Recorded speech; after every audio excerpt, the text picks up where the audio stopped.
और कहते हैं, यहां भगवान राम कह रहे हैं कि हे पिता, आपके चरणों से भी मेरा प्रेम है और आपके वचनों से भी मेरा प्रेम है। सौभाग्यशाली हूं मैं कि मुझे अपने पिता के वचन रखने का भी सौभाग्य मिला और माँ के वचन का भी, उसका पालन करने का भी सौभाग्य मिल रहा है। हे पिता, बस इतनी सी बात कि मैं वन में जाऊंगा, इसलिए आप शोकाकुल हैं, आप दुखी ना होइए। और भगवान राम प्रणाम किए हैं और प्रणाम करते ही मां कौशल्या के कक्ष में गए। महाराज दशरथ चिल्लाते हुए कहते, हे राम तुम ना जाओ, राम तुम ना जाओ, कैकेयी की बात ना मानो, राम तुम मेरी बात मानो कि तुम वनवास नहीं जा सकते, तुम सदैव अयोध्या में रहो। महाराज दशरथ ऐसे बोलते रहे, लेकिन कैकेयी जी कहती हैं कि हे राम, जितना जल्दी हो यहां से चले जाओ, नहीं तो तुम्हारे प्रेम में, तुम्हारे मोह में महाराज दशरथ अपने कर्तव्य को भूल सकते हैं। इसलिए मां की आज्ञा मानकर भगवान प्रणाम करके पिताजी को और मां कौशल्या के भवन में गए। और जैसे ही मां कौशल्या के भवन में पहुंचे तो वहां तो कौशल्या जी सुंदर सुंदर भगवान के लिए श्रृंगार वस्त्र बनवा कर बैठी थी कि कल हमारे पुत्र का राज तिलक होना है। सुंदर सुंदर पकवान सजाकर बैठी थी कि राम आएंगे तो राम को ये पोशाक पहनाऊंगी, राम आएंगे तो ये श्रृंगार करूंगी। जैसे ही राम को आते हुए देखा, माँ कौशल्या नाच उठी, आओ राम, मैं तुम्हारी ही प्रतीक्षा कर रही थी। और राम जी को खड़े किया और वस्त्र उठाए, राम जी के शरीर से स्पर्श कराकर देखती है माँ, राम जी से बोली हैं कौशल्या मैया, हे राम, ये वस्त्र तुम पर बहुत अच्छे लग रहे हैं, कल राज तिलक के अवसर पर तुम इन्हीं वस्त्रों को धारण करना। दूसरा आभूषण निकालती हैं, राम जी के गले में धारण करके दिखाती हैं, ये राम ये ठीक लग रहा है। नहीं नहीं, ये ठीक नहीं, कैकेयी जी ने ये आभूषण तुम्हारे लिए पहले से ही बनवा कर रखे थे, ये आभूषण ज्यादा सुंदर है राम, कल तुम इसे पहनना।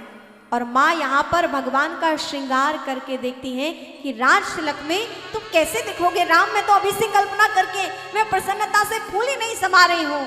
हे राम, कल तुम कितनी सुंदर छवि में दिखाई दोगे, विराजिए तो कितनी सुंदर छवि से आप दिखाई देंगे राम, मैं तो बहुत प्रसन्न हूं तुम्हारे लिए।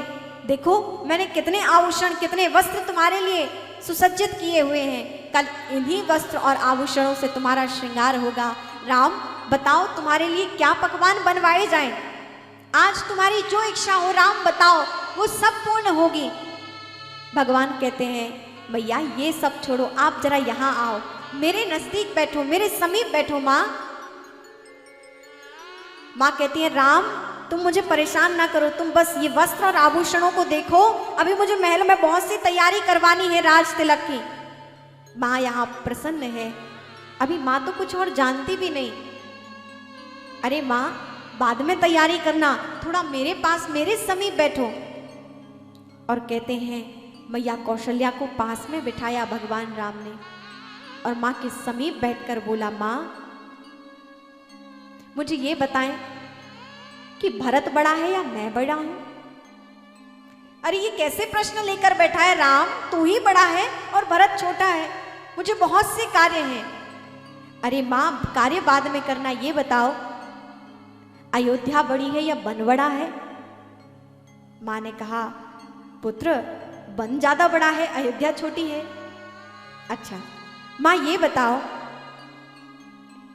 कि तुम्हें सबसे प्रिय कौन है, राम प्रिय है या भरत प्रिय है। माँ ने कहा, ये कैसा प्रश्न हुआ, मुझे भरत भी अति प्रिय है और तुम भी अति प्रिय हो, दोनों में कोई भेद नहीं। माँ मैं फिर से पूछना चाहता हूँ कि अयोध्या बड़ी है या वन बड़ा है। अरे कहा तो अभी वन बड़ा है और अयोध्या छोटी है। माँ अभी तो आपने कहा ना कि भरत छोटा है और मैं बड़ा हूँ। ठीक है माँ, पिताजी ने तब तो सही विचार किया है। आप कहती अयोध्या छोटी है और वन बड़ा है, और जब मैं बड़ा हूं तो वन जब बड़ा है तो वन का राजा मुझे ही बनना चाहिए। भरत छोटा है, अयोध्या छोटी है, तो छोटे से राज्य का राजा भरत बनेगा, और वन बड़ा है तो वन का राजा जब मैं हूं बड़ा तो मैं बनूंगा।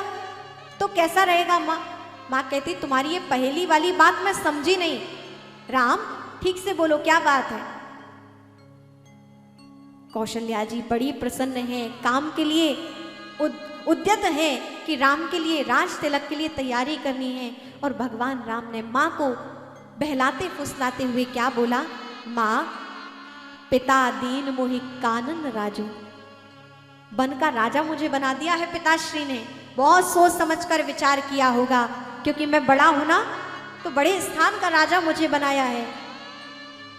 माँ भोली भाली भगवान राम की बातों में आ गई। अच्छा ठीक है, पर अभी कुछ भोजन प्रसाद ले। माँ तू समझ नहीं रही है, मैं अब यहाँ महल में नहीं रहूंगा, अब मैं वन में ही रहूंगा। वन का राजा जो बन गया हूँ, वहां की सेवा करूंगा, वहां के लोगों को संभालूंगा। माँ सोचने लगी कि ये क्या कह रहा है। राम तुम क्या कह रहे हो मैं समझ नहीं पा रही हूं, ठीक ठीक और साफ से बोलो। माँ अब से मैं अयोध्या छोड़कर जा रहा हूं, तुझसे दूर जा रहा हूं माँ, अब से मैं वन में ही रहूंगा। और जब ये बात सुनी तो माँ श्रृंगार की हाथ में थाली लिए हुए थी, आभूषणों की थाली ली हुई थी। जब देखा कि राम मुझसे दूर जा रहे हैं, वन में रहेंगे, हाथ से थाली गिर पड़ी, आभूषणों मोती मोती चारों ओर बिखर गए और मूर्छा खा के माँ कौशल्या गिर पड़ी।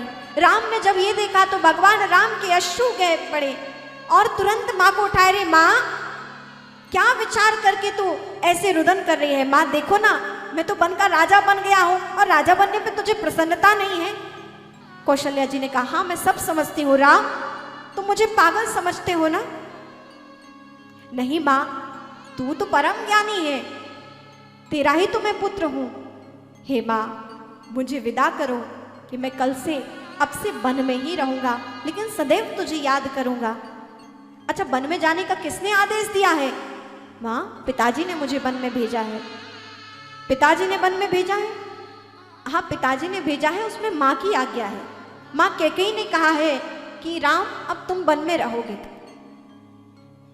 और जब सुना कि कैकेयी ने भी कहा है कि वन में रहोगे, तो माँ कौशल्या ने थोड़ा अपने आप को संभाला और माँ कौशल्या बोली, हे राम, एक पुत्र के जीवन का सबसे बड़ा धर्म है अपने पिता की आज्ञा का पालन करना। लेकिन यदि केवल तुम्हारे पिता ने कहा होता कि तुम्हें वन में जाना है, तो मैं कभी भी तुम्हें वन में ना जाने देती। मैं तुम्हारे पिता की आज्ञा का उल्लंघन करने का स्वयं आदेश देती, क्योंकि पिता से ज्यादा पुत्र पर एक माँ का सबसे ज्यादा अधिकार होता है। यदि केवल पिता ने कहा होता वन जाने के लिए, तो मैं तुम्हें ना जाने देती।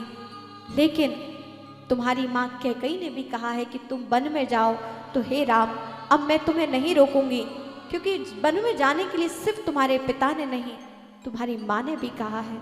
हे राम तुम तो बहुत धन्य हो कि तुम्हें पिता के साथ साथ माँ की भी आज्ञा पालन करने का सौभाग्य मिला है। हे राम अब मैं क्या ही तुम्हें रोकूं, जब तुम्हारी माँ कैकेयी जो तुमसे इतना प्रेम करती है, वो तुम्हें वन का राजा बनाना चाहती है। तो ठीक है राम, अब तुम यहाँ ज्यादा देर क्यों खड़े हो, जाओ अपनी माँ कैकेयी के पास, महाराज दशरथ के पास जाओ, उन्हीं से आज्ञा लेकर चले जाओ। और माँ यहाँ पर मुख मोड़कर खड़ी हो गई। भगवान राम ने कहा, माँ क्या ये दर्शन अब मुख पर प्रसन्नतापूर्ण दर्शन नहीं होगा। और कहते हैं माँ रुदन करती रही, मुख पीछे कर खड़ी हो गई। भगवान राम ने माँ कौशल्या के चरणों में दंडवत किया है।